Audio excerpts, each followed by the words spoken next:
Miguelito.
Muy buenas tardes a todos.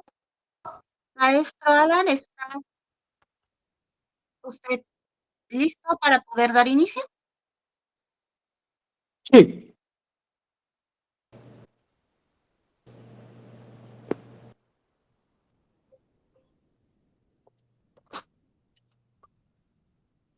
Listo, maestra.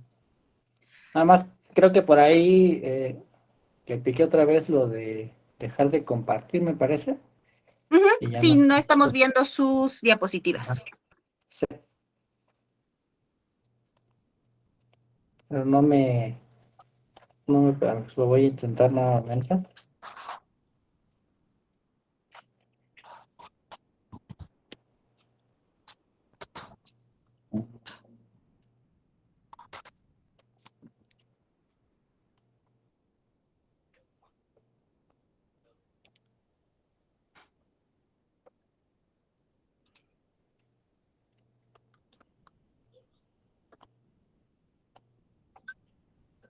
Listo.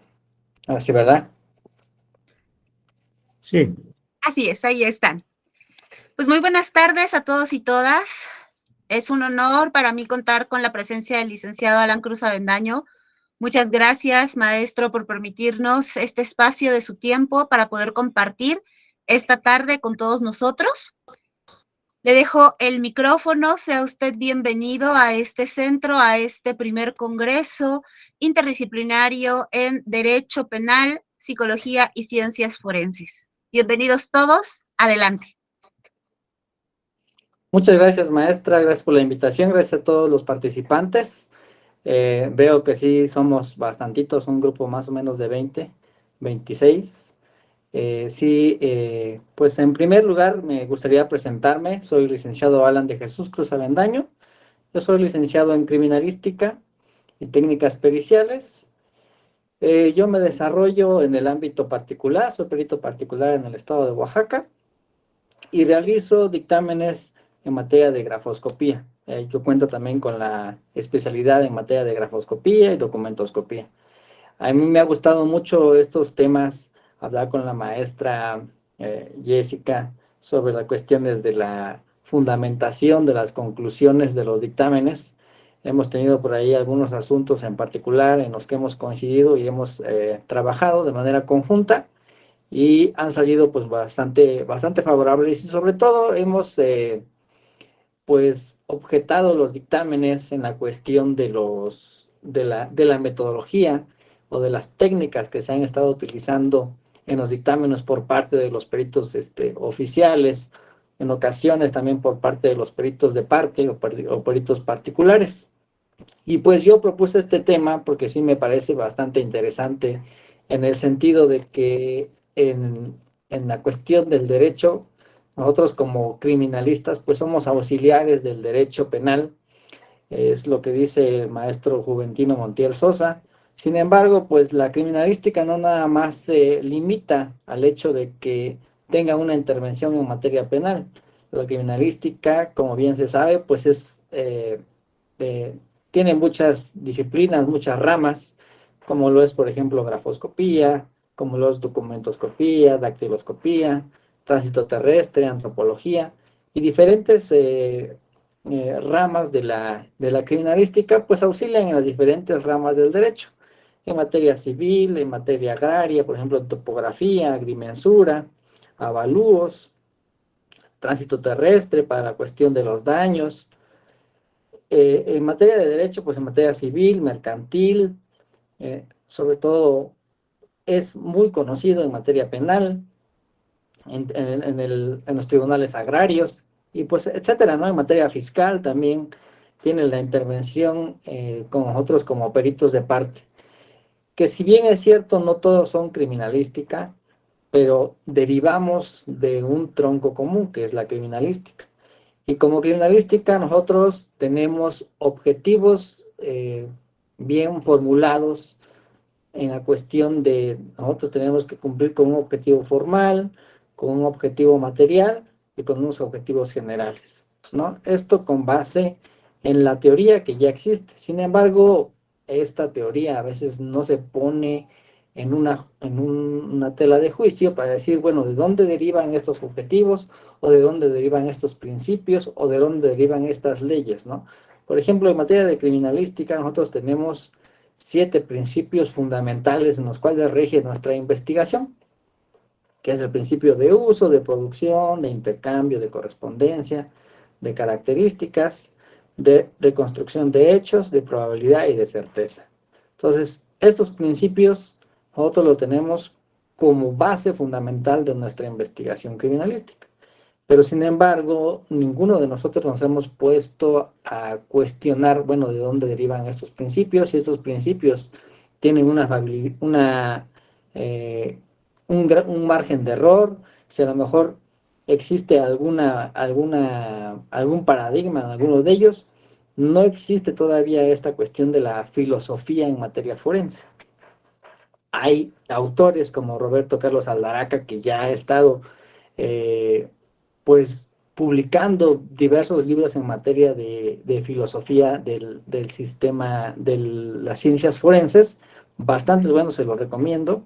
Ahí el maestro Michel Tarufo también nos hizo el favor de hacer muchísima investigación en la cuestión de las pruebas. Carmen Vázquez, que también ha sido una de las exponentes mayormente ahorita conocidas en la cuestión del razonamiento probatorio. Gastón Narcotti, también un argentino. Avellán, también una argentina que también anda en cuestiones de filosofía forense, ella en cuestión de filosofía del derecho, pero se conjuntan demasiado bien. Y pues bueno, cuando hablamos sobre los sesgos metodológicos en las pruebas periciales, pues evidentemente tenemos que hablar de qué es el método. Todos sabemos que ya el método son los pasos a seguir, ¿no? La palabra método pues deriva del griego odos. Descartes lo hacía saber en sus publicaciones de El Camino del Espíritu, donde dice que este camino nos va a llevar o nos va a conducir hacia la verdad. Y eso es que nosotros como criminalistas tenemos eso de vamos a descubrir la verdad histórica. Sin embargo, a veces la verdad no es como idealmente nos los plantean en la universidad. Otros lo que hacemos es, con base en una evidencia física, con base en una evidencia material, nosotros podemos ir haciendo deducciones, conjeturas, ¿no? Probabilidades de cómo es que pudieron haber sucedido los hechos. Como lo dice el maestro Rafael Tarufo, la verdad como tal no existe, existe una realidad que se le va a demostrar al órgano jurisdiccional con base en las pruebas, ¿no? Otros, como lo dice en el Código Nacional de Procedimientos Penales, la prueba, pues es el conocimiento cierto de un hecho. Esa es la prueba, ¿no? Y como prueba pericial, pues tenemos que es la opinión técnica o científica, pues emitida por una persona denominada perito, ¿no? El perito, evidentemente, pues es que tiene que ser una persona experta en un área o una rama del conocimiento o del saber. Evidentemente, sabemos que existen diferentes tipos de prueba pericial. Algunas son pruebas científicas, algunas son pruebas técnicas. Otros, como criminalistas, nos enseñaron un concepto de criminalística donde dice, la criminalística es la ciencia. Otro dice, la criminalística es la disciplina, porque ocupa el conocimiento científico y ocupa técnicas. Por eso es que es disciplina, ¿no? Y nos aferramos al hecho de decir, nosotros somos científicos. Sin embargo, esto en cierta manera no es cierto, porque no tenemos un método que esté estandarizado para poder decir que la criminalística sea una ciencia como tal, como lo es, por ejemplo, las pruebas de ADN. Las pruebas de ADN tienen una estandarización mediante un sistema ISO, mediante la regulación de sus laboratorios, mediante la regulación de sus químicos, mediante la regulación de sus sobre los reactivos, entonces sobre el manejo de la evidencia. Como criminalistas nosotros estamos expuestos a que nos objeten cuando ya estamos emitiendo o desahogando la prueba pericial, a de que nuestras conclusiones sean meramente subjetivas. ¿Por qué? Porque nosotros con base en la observación realizamos deducciones y realizamos interpretaciones. Y es ahí donde puede existir un sesgo subjetivo de la interpretación de la información, porque tal vez yo lo observo de una forma diferente a como lo observan ustedes, ¿sí? Tal vez en alguna evidencia yo vea algo que ustedes no, o viceversa, ustedes vean algo que yo no puedo observar, pero esto es un contexto cognitivo del individuo. Ahora bien, de ahí parte otro sesgo, el sesgo de la parcialidad o el sesgo de predisposición. Cuando un perito de parte es contratado por cierta persona para demostrar o hacer demostrar sus pretensiones ante el juez, evidentemente el perito dice, siempre él va a estar a favor de quien lo contrata. Generalmente es así, pero no siempre, ¿sí? Entonces, estos sesgos eh, también del conocimiento derivan de la acreditación del perito. Muchas veces y antes se veía, y es muy común, por ejemplo, en el área de grafoscopía. Se veía la aceptación de cargo del perito en materia de grafoscopía a cargo del arquitecto Jorge Pérez Sánchez, o eh, la aceptación de cargo en materia de criminalística por el abogado eh, Elí Castro Avendaño. Entonces, realmente antes no estaba regulada la función como perito en materia de criminalística, como grafoscopía, como la maestría en criminología. Antes era, tomas un curso, un diplomado y con ello acreditabas el conocimiento experto. Sin embargo, ahorita con esta nueva ola de razonamientos probatorios, ahora surge la rigurosidad de que los peritos acrediten con un documento idóneo que tienen ese conocimiento. Si yo, su servidor, tiene que emitir un dictamen en materia de criminalística, evidentemente no puedo acreditar ese conocimiento con una cédula de licenciatura en Derecho, o una licenciatura en Arquitectura, o una ingeniería civil. Entonces, desde ahí, el juez le va a ir restando valor probatorio a mi opinión técnica, ¿no? Ahora bien, el perito no solamente tiene que cumplir con este requisito de acreditar los conocimientos con los documentos idóneos, y esto lo podemos ver en las diversas regulaciones, como en la Ley Federal del Trabajo, en su artículo 822, como lo vemos en el Código de Comercio, en el 1252, como lo vemos en el Código de Procedimientos Civiles en el Estado de Oaxaca. Todos ellos tienen ahí un artículo específico en prueba pericial y todos más o menos, palabras más, palabras menos, dicen, el perito debe tener título y cédula en la materia en la que se ha de oír su parecer, ¿no? En el Código Nacional de Procedimientos Penales, en el 369, lo especifica. Entonces, nuestra función como peritos, desde el principio, tenemos que acreditar ese conocimiento. Ahora, después de haber acreditado este conocimiento, es que nosotros tenemos que dar una credibilidad ante el órgano jurisdiccional. ¿Y cómo damos esa credibilidad de nuestra opinión técnica? Pues eso lo hacemos con base en nuestras conclusiones. Pero para llegar del punto de aceptar el cargo a conclusiones, hay un paso, que es utilizar los métodos adecuados o los métodos idóneos en nuestro análisis, en nuestra verificación de tal prueba. Supongamos, me contratan a mí como perito en materia de grafoscopía porque quieren acreditar la falsedad de una firma. Entonces, yo tengo que exhibir mi cédula profesional en materia de grafoscopía, ¿sí?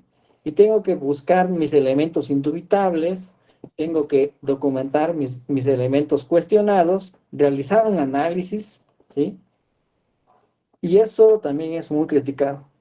La cuestión de que el método que yo ocupo no tiene el principio de unicidad. Es decir, en mi conclusión, generalmente es así.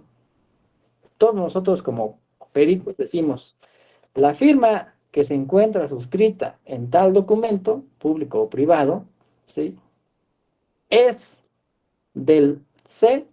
Juan Pérez Santiago, haciendo una conclusión meramente categórica.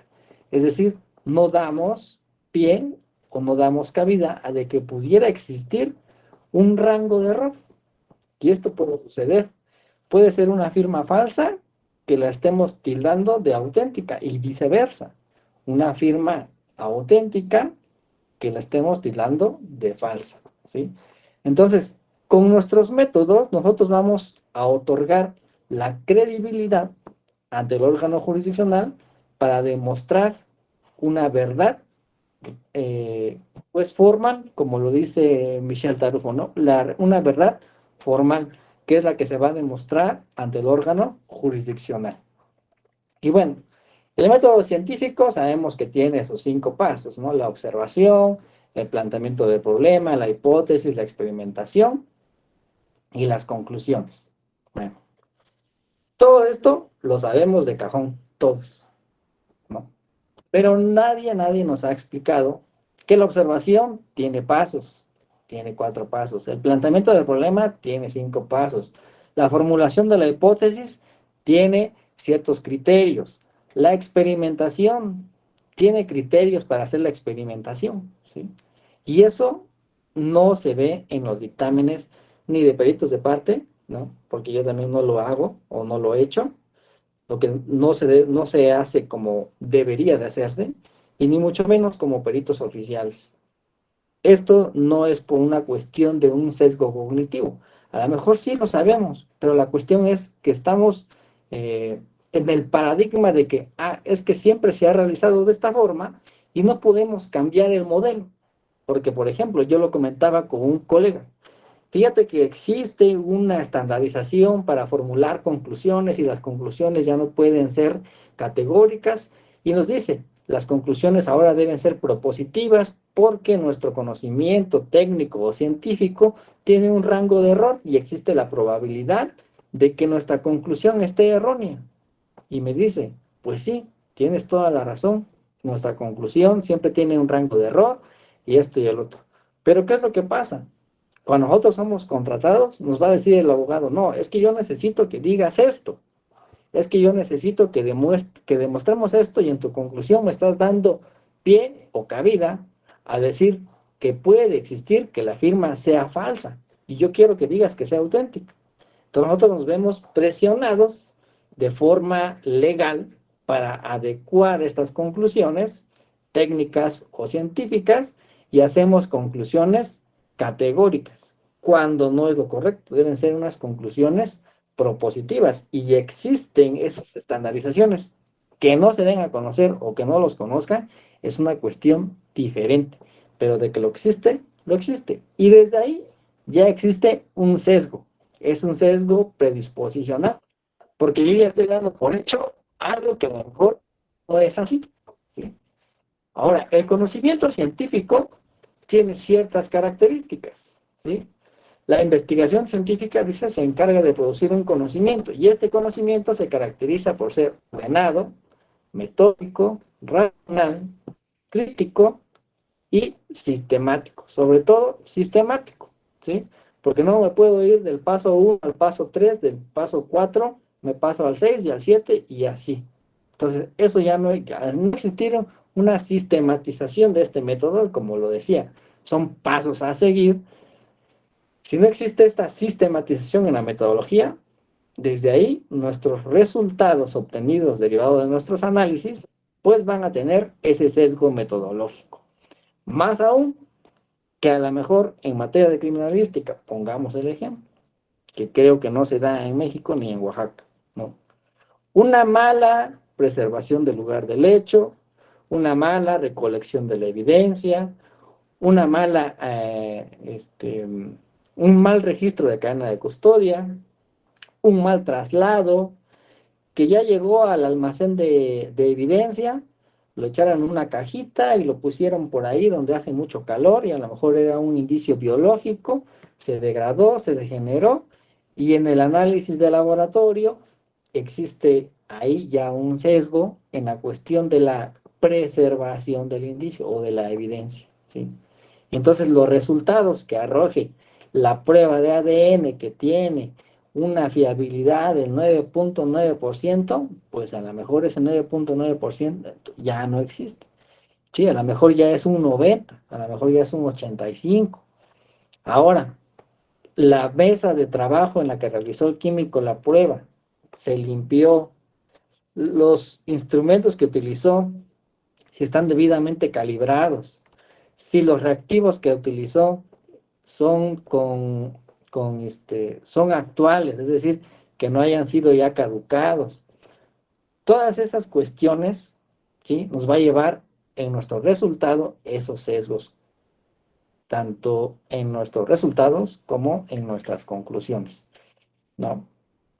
Y existen y hemos escuchado, y hasta más no poder, sobre que existe un manual de criminalística, tomo 1, tomo 2, tomo 3.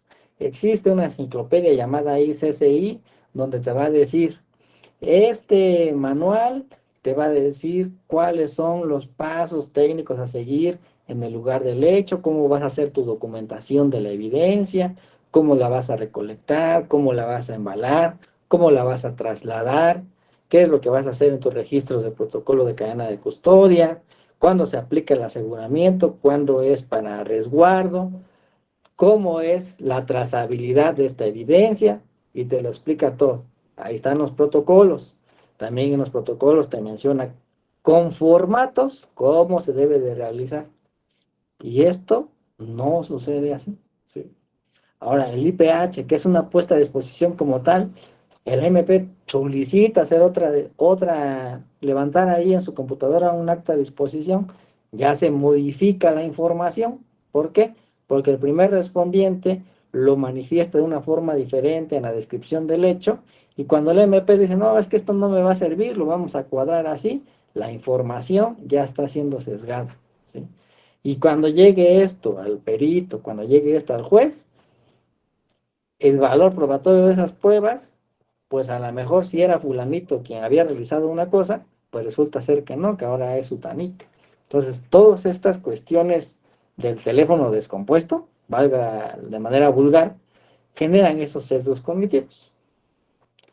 Y la cuestión aquí, como yo les decía, la importancia del conocimiento o del método, más bien, del método que se utiliza en cada una de las pruebas periciales en materia de criminalística, grafoscopía, psicología, antropología, la que ustedes quieran, siempre va a ser importante la falsibilidad, ¿sí?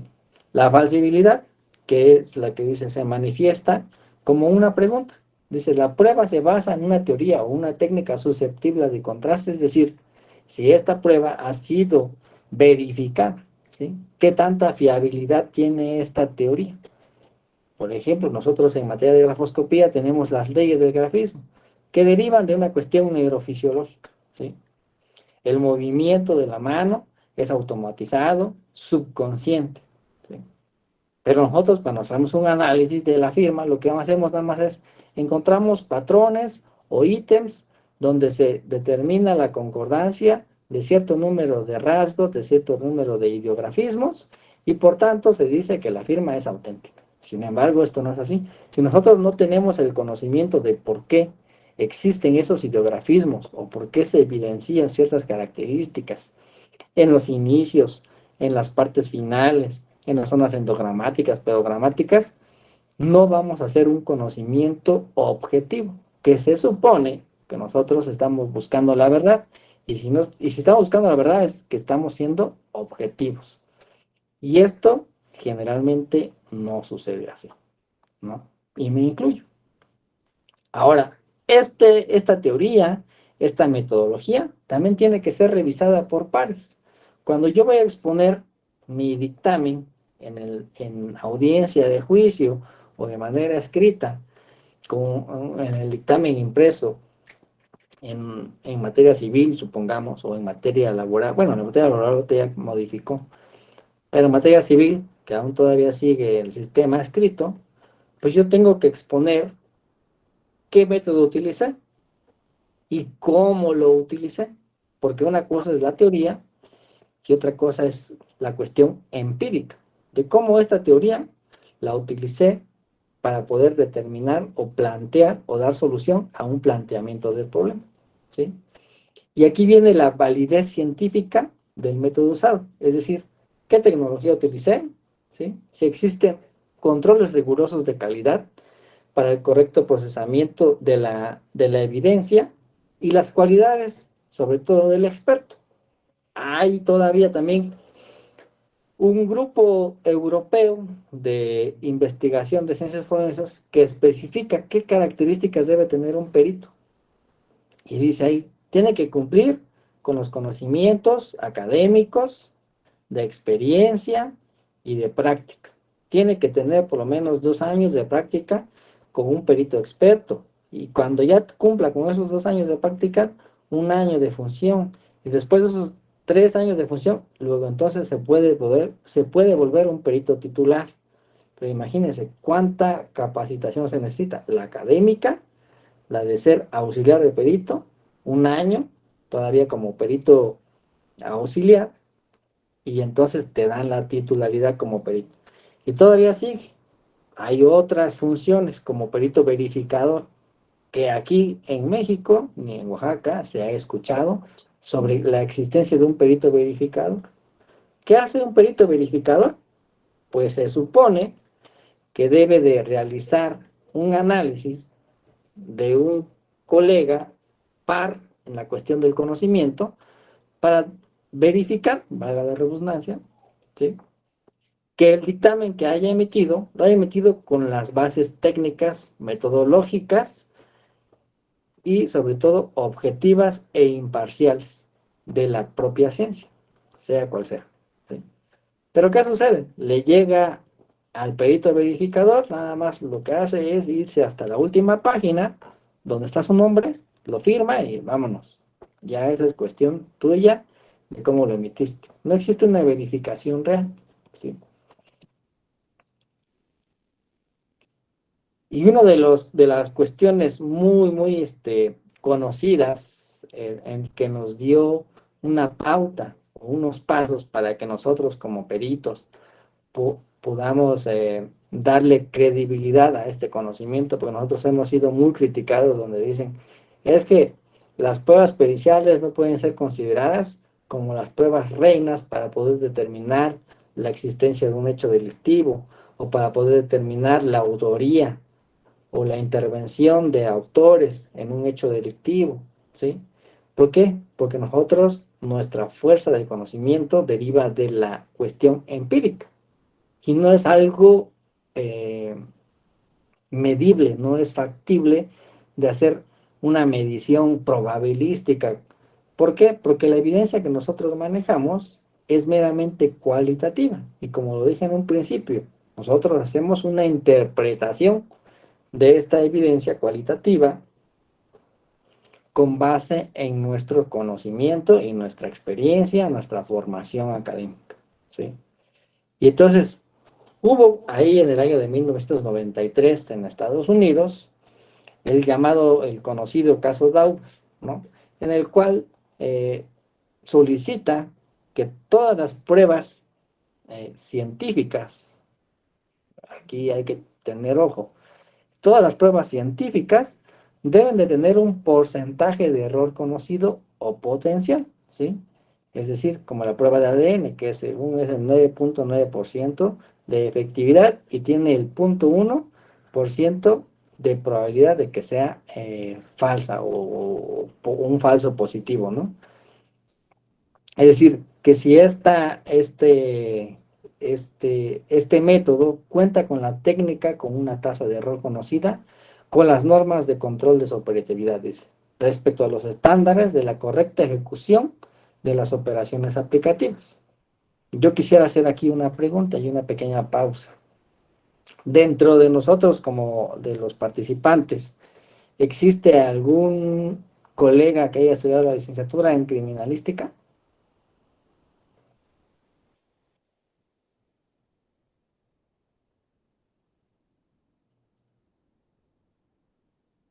¿No? ¿Nadie? Bueno, ¿algún abogado que haya visto dictámenes en materia de criminalística?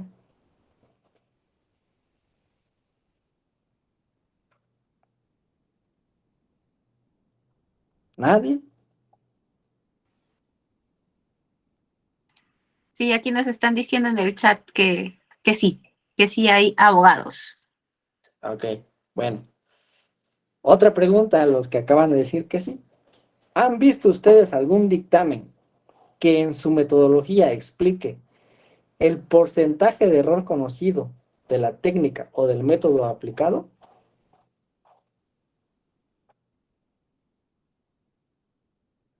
Estoy seguro de la respuesta, que es no.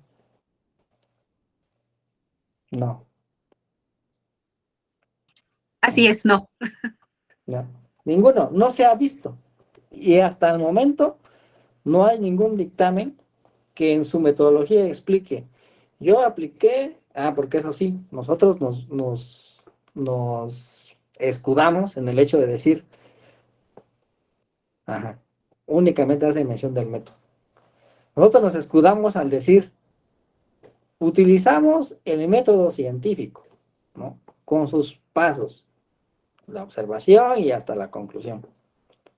Pero jamás decimos si esta metodología, que es general, que es universal, el método científico, cómo lo utilizamos para el caso en específico. Un ejemplo, como en materia muy general, criminalística. La criminalística, como les digo, nosotros, y en algún momento yo lo hice, ¿no? Defendía al decir, no, es que la criminalística es una ciencia, y es una ciencia, y de ahí no me sacabas. Y yo decía, y por eso tiene los 7 principios, y por eso son las preguntas de oro, que deberían ser preguntas de investigación, del qué, del cómo, cuándo, dónde, por qué, quién y con qué, ¿no?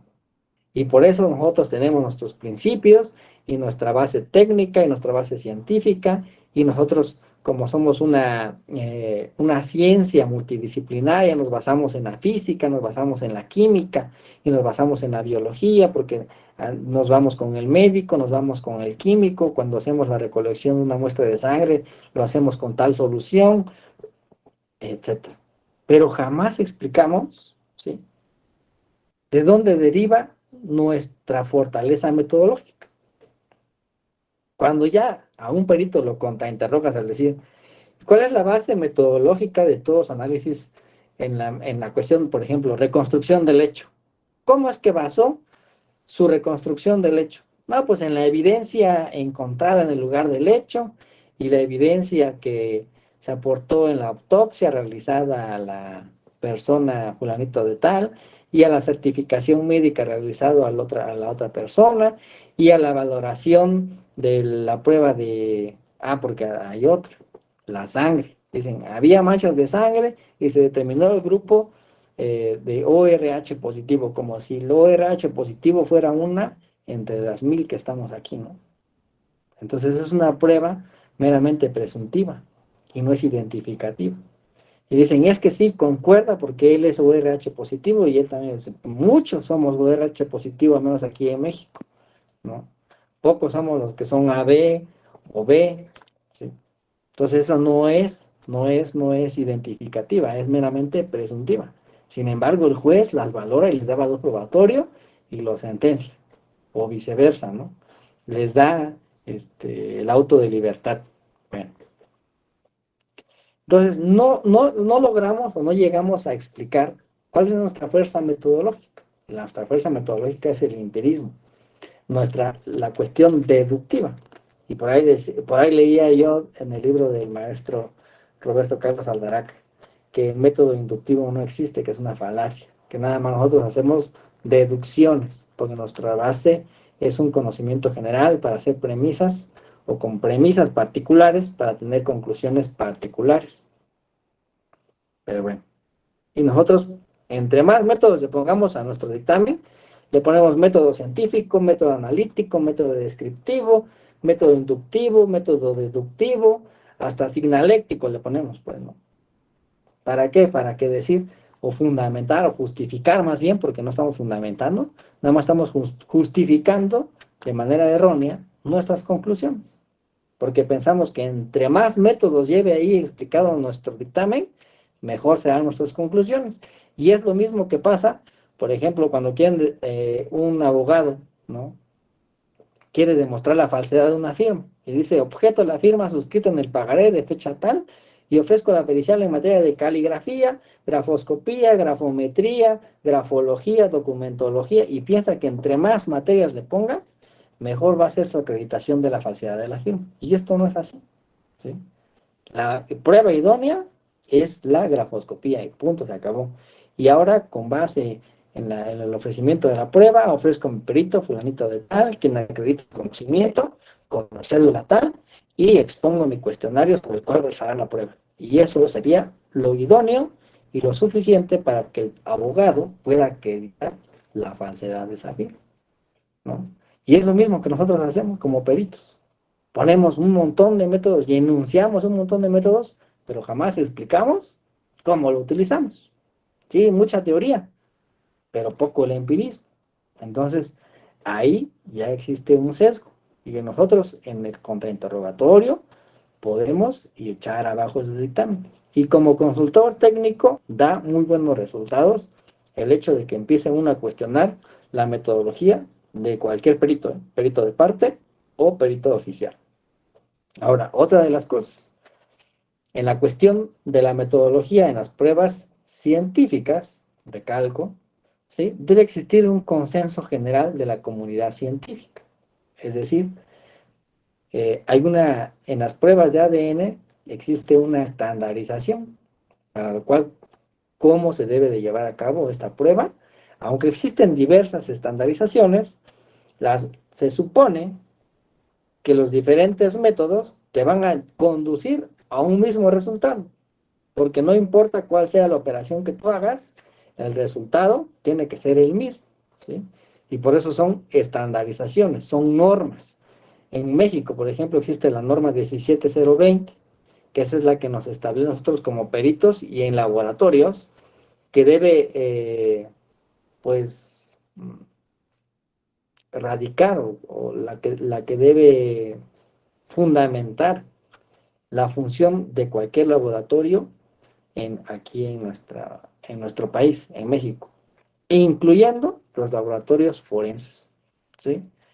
Y aquí existe una controversia. A veces dice la comunidad científica, es que este método no puede ser aceptado. Entonces, a veces ni los propios, ni la propia comunidad científica se pone de acuerdo cuál va a ser realmente la estandarización para cierta prueba. Ahora, eso es en materia de las pruebas periciales científicas. Imagínense de las técnicas. Estamos peor, ¿no?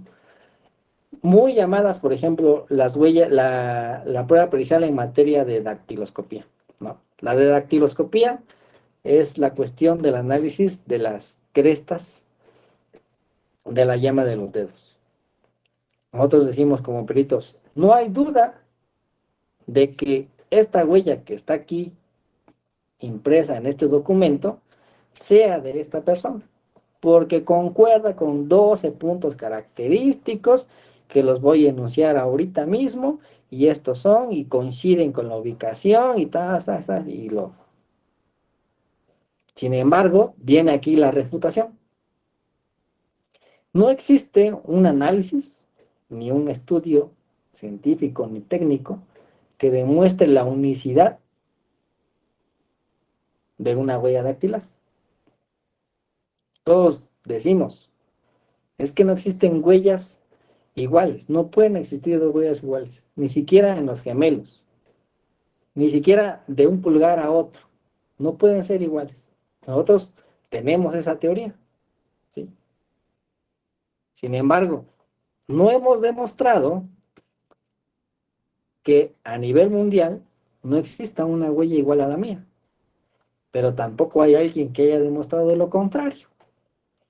Y aquí hay un ejemplo muy, muy claro y que nos va a poner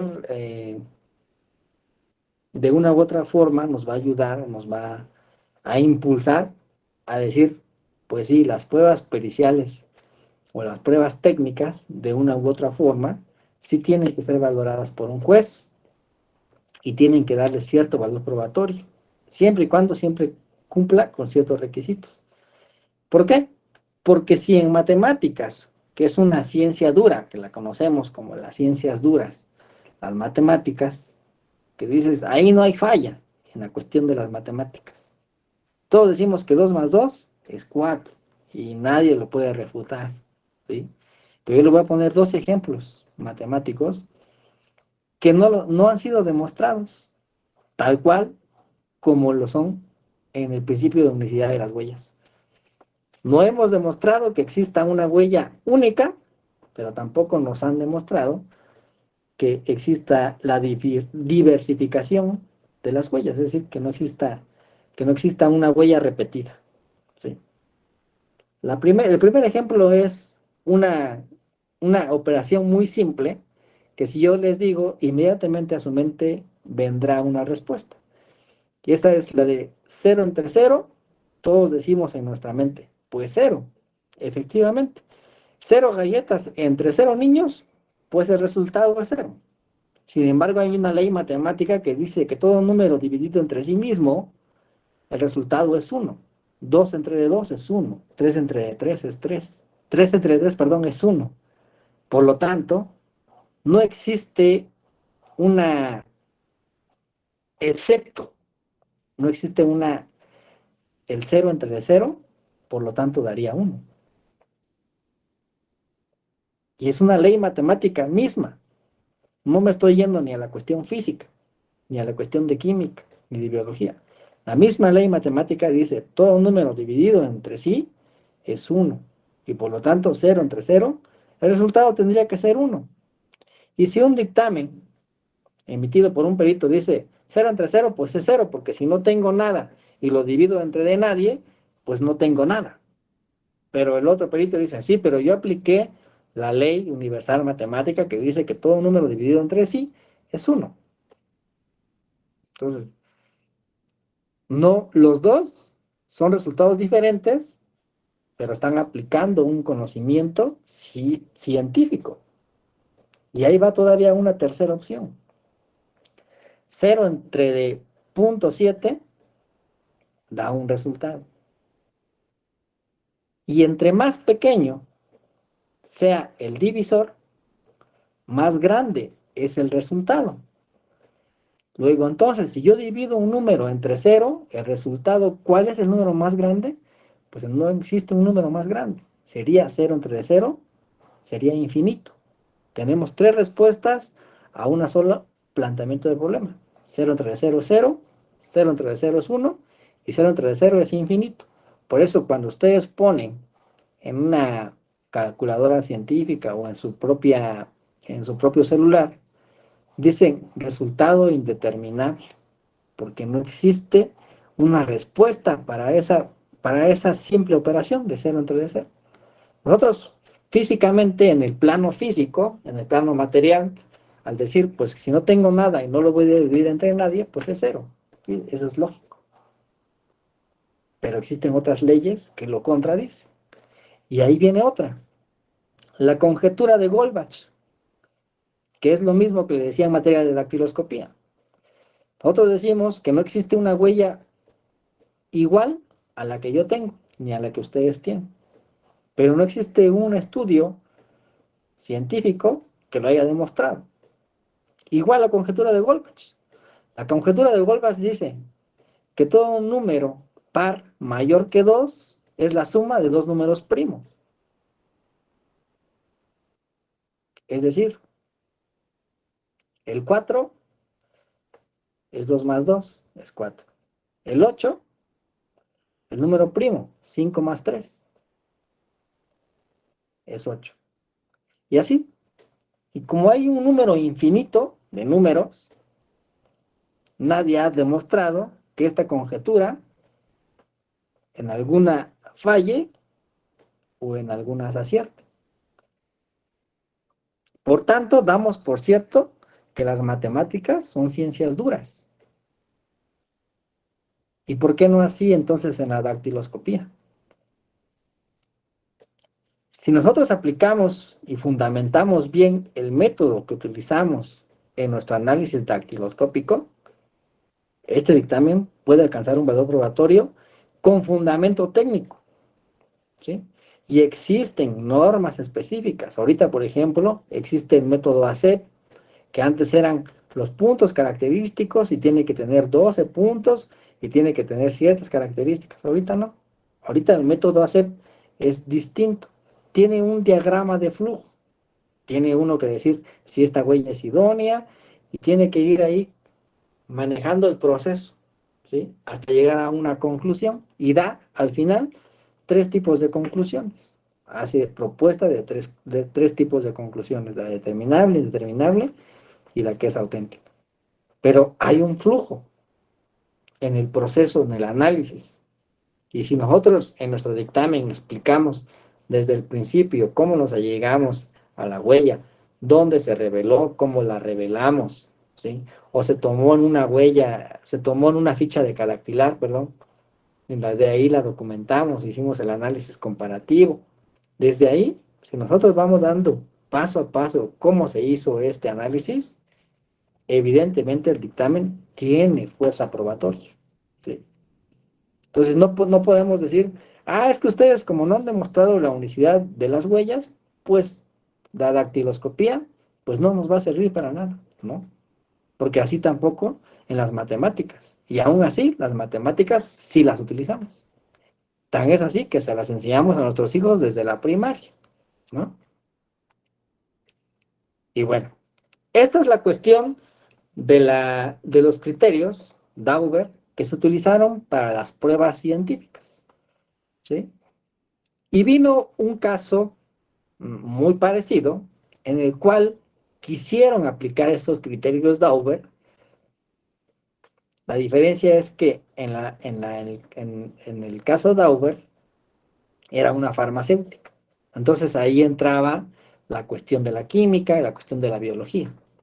Aquí en el caso de Kuno Tires, por ejemplo, la cuestión deriva de un incidente o un accidente que tuvieron una familia al explotarles una llanta, ¿sí? Se lesionaron y demandaron a la empresa pues, por decir que sus neumáticos pues, eran defectuosos.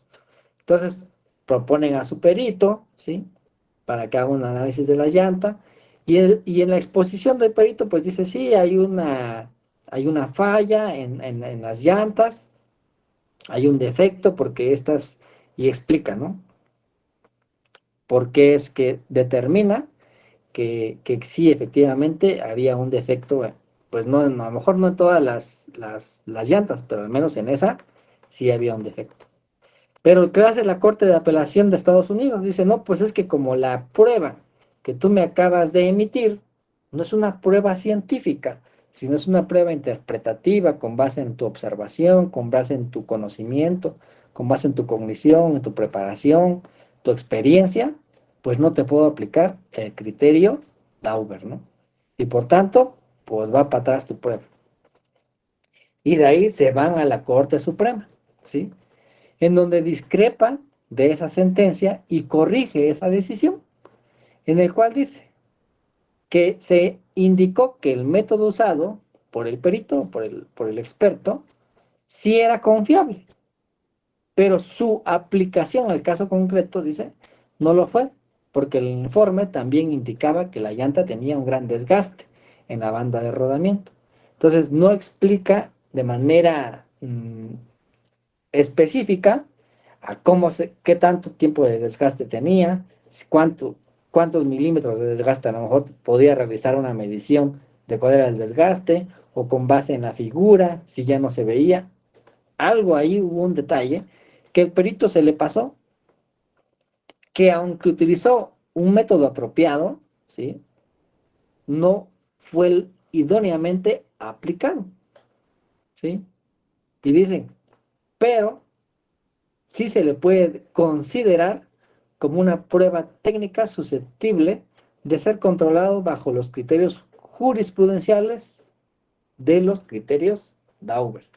Y hace esta sentencia, da el antecedente o da cabida a que sean modificados muchas pruebas periciales técnicas que habían sido desahogadas en otros estados y hasta en las en la Corte Federal, para poder valorar este tipo de pruebas. Entonces ahí nos empiezan a dar como un caminito a los que somos técnicos para poder emitir dictámenes, pero con ciertos requisitos.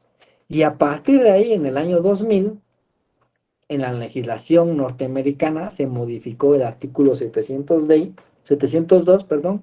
de la Federal Rules Evidence, en la cual dice, y queda como tal modificada, y se queda redactada así: cuando los conocimientos científicos, técnicos, ya nos incluyen ahí, u otros especializados, puedan servir al jurado para entender las pruebas o fijar los hechos del caso, podrá tenerse en cuenta el testimonio de un experto por razón de conocimiento, ¿sí?, acreditar el conocimiento con algún documento idóneo, ¿sí?, la habilidad, es decir, la técnica que se debe utilizar, la experiencia, porque no es lo mismo a lo mejor un perito que lleva un año en la función a que una persona que ya lleva 10 años. Y a veces ni aunque lleves 10 años, porque a lo mejor en esos 10 años solamente has emitido 3 dictámenes, y el que lleva un año a lo mejor ya emitió uno por lo menos cada mes y ya le triplicó, ¿no?, la experiencia, la formación. Evidentemente en la formación hablamos no nada más de la cuestión académica.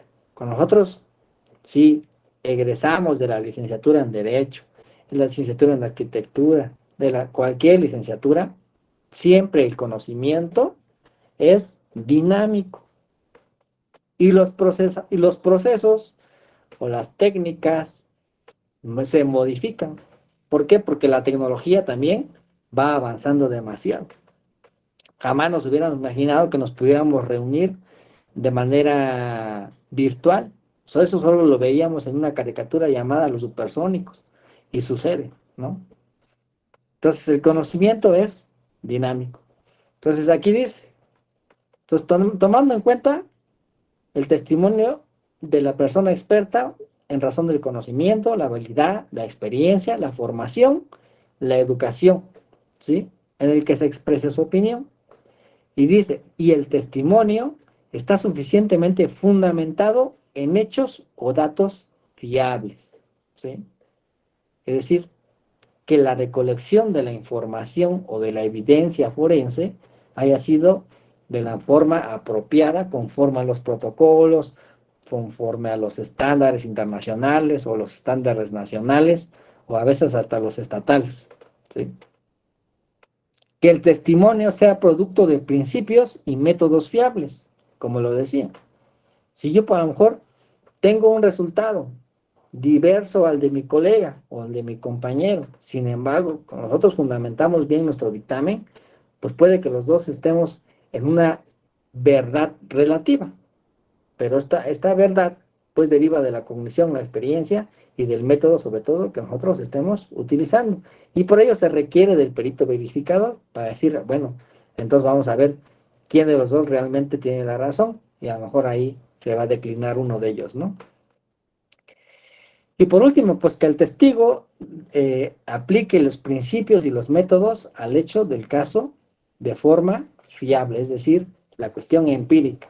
Porque sí, es muy bonito decir, vamos a aplicar los 7 principios de la criminalística cuando les damos clases, ¿no? O vamos a aplicar las leyes del grafismo, o vamos a aplicar la aplicación, por ejemplo, utilizar las luces UV, la IR para análisis de documentos, o vamos a utilizar el método Bucetich. Es muy bonito decirlo en clases, pero cuando ya está uno en función profesional, ahí es donde ya no sabe ni para dónde ir.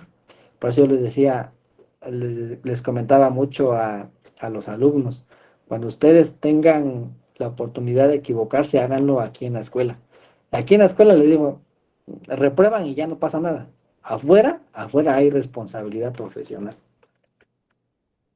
Y bueno, hablando un poquito en cuestión de criminalística y sobre todo lo que les decía yo, existen protocolos, existen manuales, existen estándares, existen enciclopedias de cómo el perito debe acudir, por ejemplo, a un lugar del hecho y hacer un acordonamiento idóneo para la preservación de la evidencia, para que no exista una destrucción, una manipulación o en su caso la erradicación de la misma evidencia. Y dice la teoría, existen 2 tipos de lugar, abierto y cerrado, o mixtos. ¿Sí? Y en los mixtos o en los cerrados vas a coordinar de tal forma que no permitas el acceso en la puerta. Vas a cerrar puertas y ventanas. Pues puede ser este el ejemplo, a lo mejor. Pero como perito no podemos dar por hecho que las evidencias van a estar solamente ubicadas dentro del lugar donde está el cuarto. Probablemente podamos encontrar sangre, cuchillo, a lo mejor disparos de arma de fuego, que estén aledaños al lugar. Pero aquí tenemos una preservación del lugar, pues ahí, como ahí se murió, pues aquí nada más acordonamos y ya no investigamos más. Y aquí ya empieza a haber un sesgo en la investigación, porque a lo mejor una evidencia, por muy pequeña que sea, como lo decía Edmond Locke, la criminalística es la ciencia del pequeño detalle. Y aquí, por muy pequeña que sea la evidencia, es muy importante. Y a lo mejor, porque yo ya acordoné aquí, ya no investigué más allá, y a lo mejor ahí, como había terracería, a lo mejor quedó ahí a lo mejor una huella de pisada, o a lo mejor una huella de la bicicleta o de un carro, y ya no lo tomé en cuenta. Y ya la investigación se ve sesgada desde la recolección de los indicios, desde la preservación del lugar. ¿Sí? Y dice la enciclopedia, cuando ingresen a un lugar de intervención o un lugar del hecho, no se permite el acceso a personas terceras que no se encuentren capacitadas para el procesamiento del lugar, ni mucho menos que no tengan ninguna relación en la intervención del procesamiento. Y aquí vemos que hay como 3 personas mínimo, que no sé quiénes sean, ¿sí? Que probablemente estén o manipulando o destruyendo o erradicando evidencia que pudiera ser sustancial. ¿Para qué? Pues para demostrar de una u otra forma cómo probablemente sucedió este hecho. ¿Sí? Otra de las cosas. Que el perito acudió al lugar del hecho porque dijeron que había una persona fallecida. Ah, sí, pues la víctima indirecta la ingresé al lugar para que me señalara dónde estaban las evidencias, dónde estaban los indicios. Y como podemos ver aquí, el señor Rogelio me está indicando con su dedo índice de la mano izquierda dónde está el agua hemático de su difunta esposa. ¿Y qué tenía que ser ahí el señor? Pues cuando en clases, cuando en la teoría te dicen una cosa y nosotros hacemos otra. Ya aquí hay una mala preservación del lugar del hecho o lugar de intervención. Hay una mala documentación de la evidencia porque no hubo ni siquiera la recolección de la evidencia. Yo como sé que esa es sangre de una persona, con una simple foto no lo puedo determinar. Existen indicios que son indeterminables y que son determinables por sus propias características, ¿sí? La sangre, evidentemente, o este tipo de indicio biológico es indeterminable. ¿Por qué? Porque en el lugar yo no puedo decir que eso sea sangre. Probablemente sea a lo mejor mi jugo de betabel que se me cayó en la mañana, ¿sí? Entonces tengo que demostrar en primera que es sangre. En la segunda, cuando yo demostré que sea sangre, que sea humana. Cuando ya demostré que es humana, hacer la individualización mediante un análisis genético, ¿sí? Hacer una recolección de esta mancha hemática y hacer el cotejo con una muestra que se le va a recolectar en la necropsia al difunto o a la difunta, pues, ¿no? Y derivado de este tipo de, pues, de malas prácticas, existen muchas quejas que se han llevado a la Corte Interamericana de Derechos Humanos. Una de ellas es el caso González, que le llaman el campo algodonero, allá en Chihuahua, de las mujeres de Tijuana.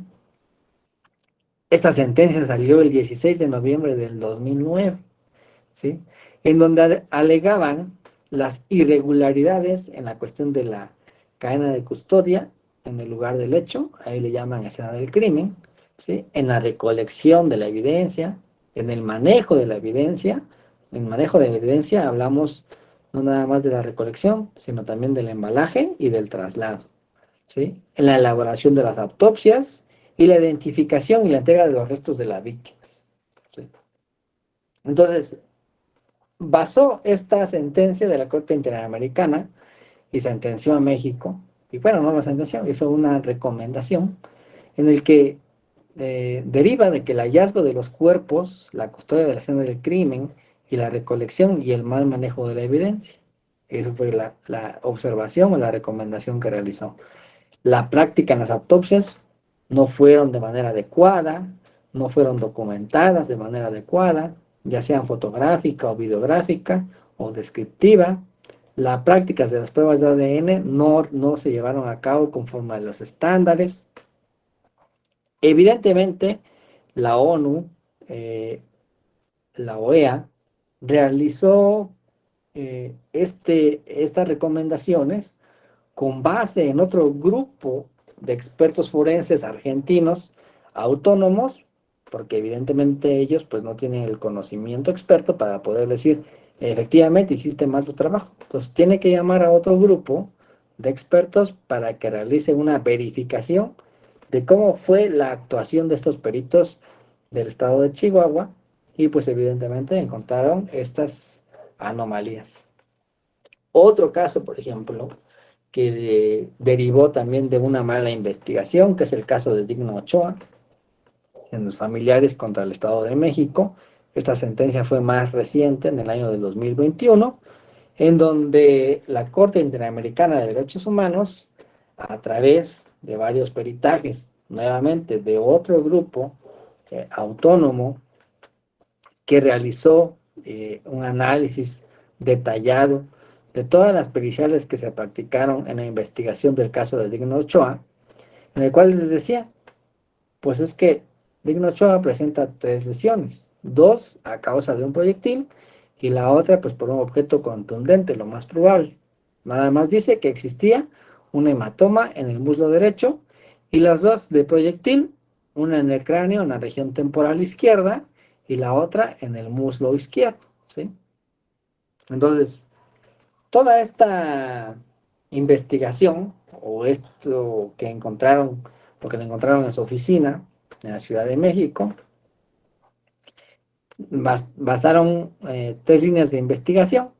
Ahí Digno Ochoa, pues era una luchadora por cuestiones sociales, hicieron sus líneas de investigación, y como esas líneas de investigación no les dio los resultados, pues dijeron, pues ¿sabes qué? Dijo perdón, el agente del Ministerio Público, pues voy a proponer el ejercicio de el no ejercicio, perdón, de la acción penal, ¿no?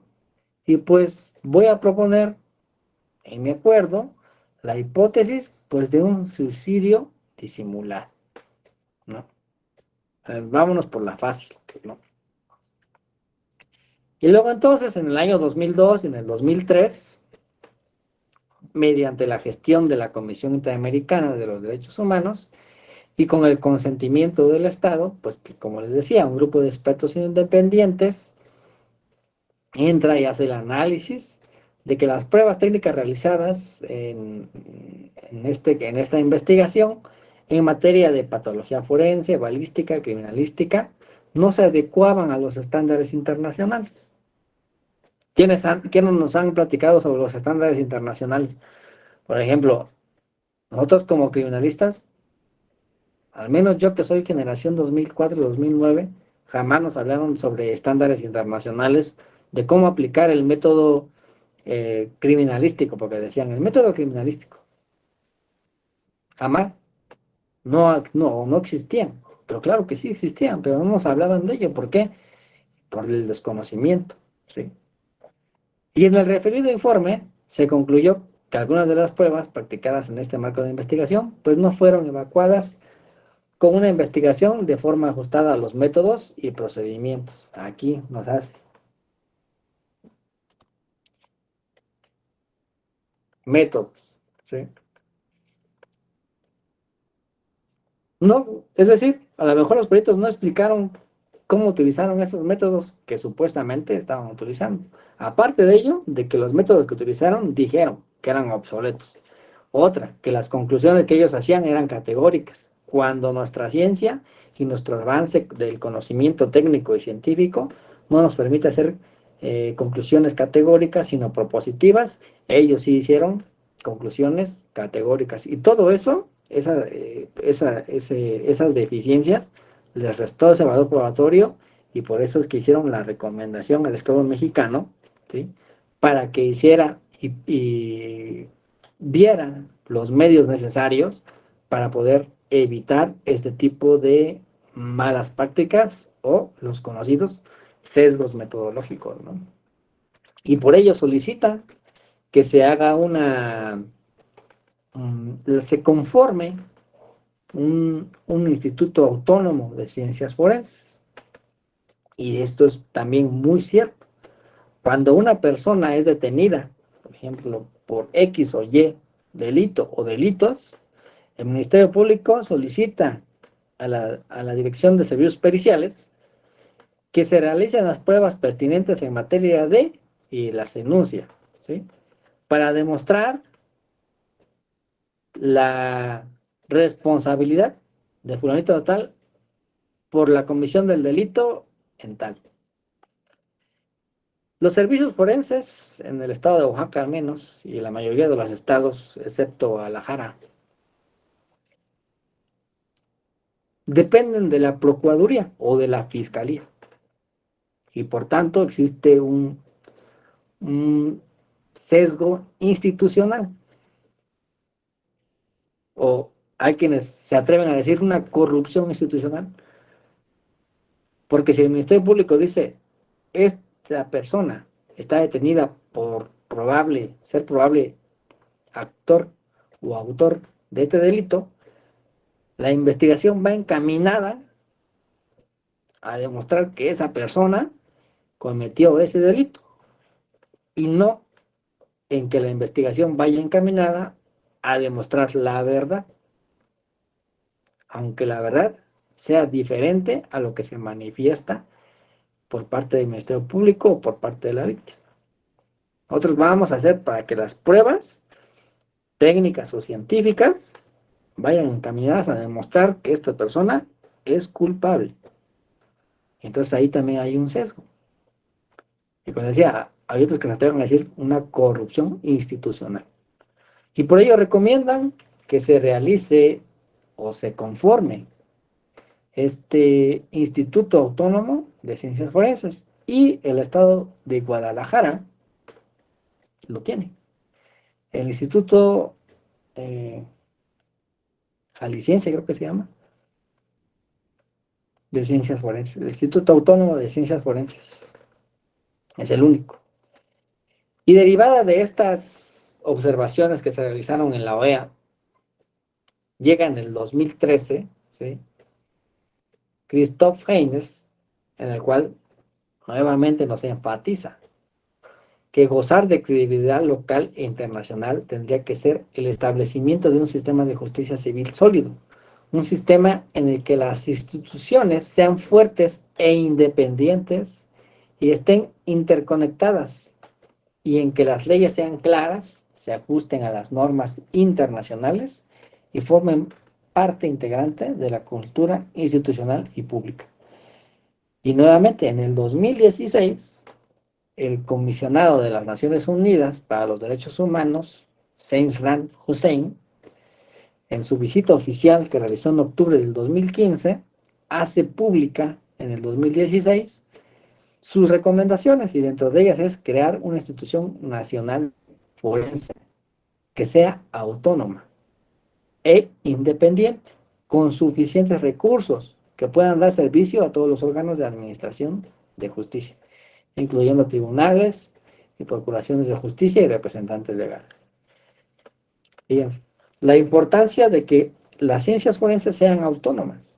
¿Por qué? Porque evidentemente están viendo que existe este sesgo institucional en que, pues, si yo cometo un error como Ministerio Público, periciales o agencias estatales de investigaciones, pues corríjamelos. Y viceversa, si yo como Instituto de Servicios Periciales cometo un error, pues como Ministerio Público ayúdame a corregirlo de una u otra forma. La cosa es que lo que aquí importa es que la persona responsable o la que está siendo procesada, ¿sí? Pues tenga una sentencia condenatoria, ¿sí? Entonces, aquí la importancia de la formación de este instituto. Estas son algunas referencias que he tomado para para la presentación de esta pequeña plática que hemos tenido. Espero les haya servido, espero les haya gustado. Si tienen alguna duda, pregunta, comentario, crítica, también es aceptada. Muchas gracias, licenciado Alan. A todos los asistentes, si hay alguna pregunta, algún comentario, pueden abrir su micrófono o escribirnos en el chat para poder darles lectura.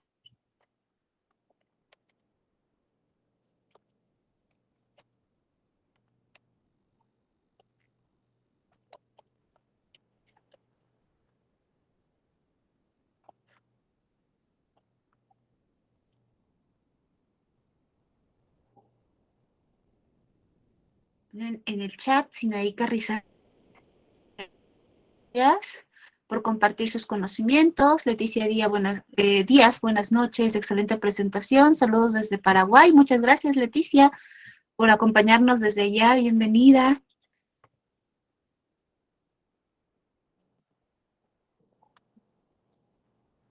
No sé si haya algún otro comentario, alguna pregunta.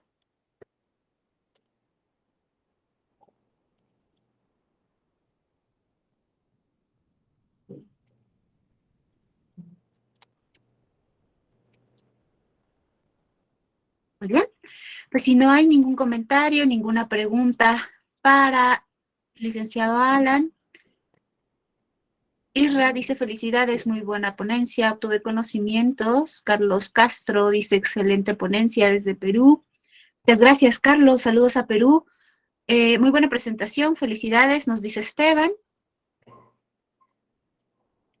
De igual forma, maestra, quienes quieran, por ejemplo, bibliografía respecto de las sentencias, por ejemplo, de la Corte Interamericana, quienes quieran la Federal Rules Evidence de la FBI, con mucho gusto se lo hago llegar a usted para que a través de usted pues lo puedan obtener, porque a fin de cuentas pues el conocimiento, si se queda con uno, de nada sirve, ¿no? Lo importante aquí es compartir, que también tanto como abogados, yo creo que la mayoría son abogados, pues también sepan y tengan estas herramientas del conocimiento, pues para llevarlas a cabo en su práctica profesional, ¿no? Y les puedan ayudar en demasía, tanto como pueda ser para la víctima, como para a lo mejor estén defendiendo a un imputado que es inocente, ¿no?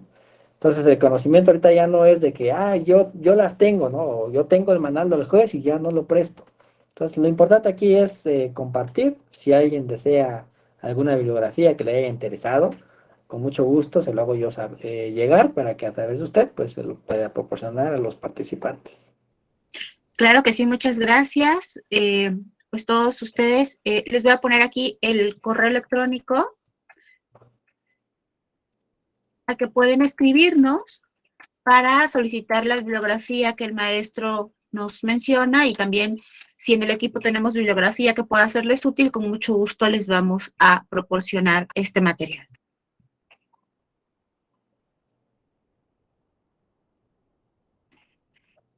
No sé si haya algo más que ustedes quieran compartir.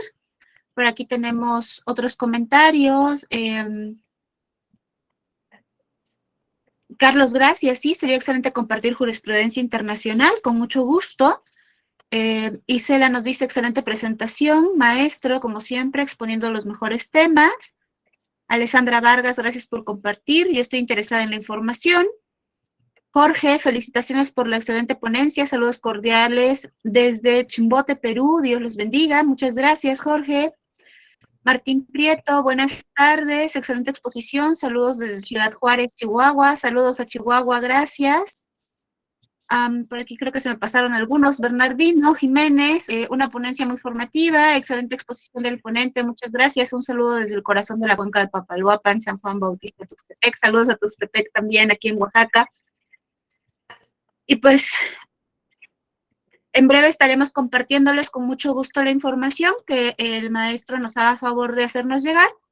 Y si no hay comentarios o dudas, pues a nosotros no nos resta más que agradecerle, maestro, por su excelente ponencia. Y Por el contrario, muchas gracias por la invitación a este gran congreso. Muchas gracias, maestro. Permítame, tengo aquí una acción técnica.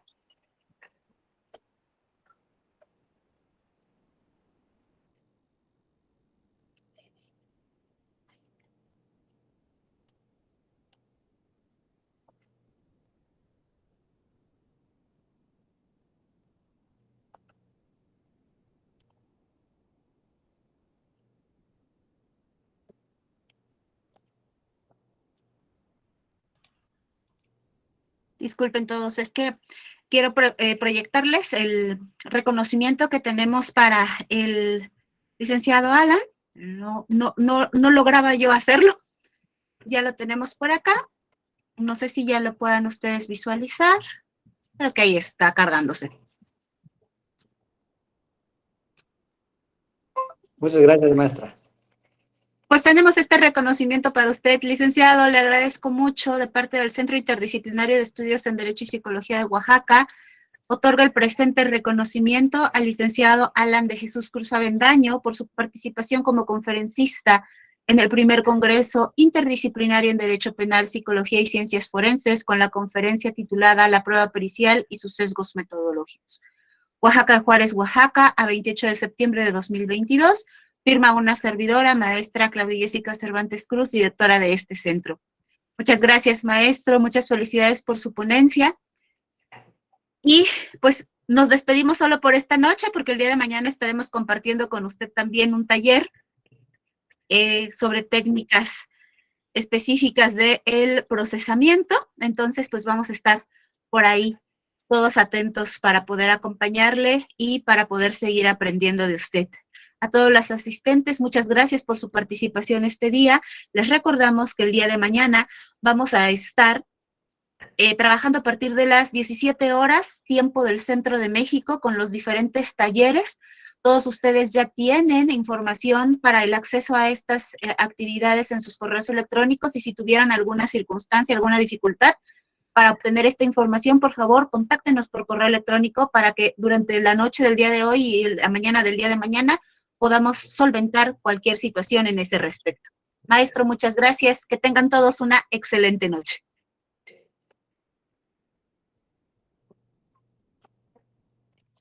Sí, por supuesto, pueden compartir la liga de acceso con sus compañeros de trabajo. Si ustedes gustan, adelante, no hay ningún problema.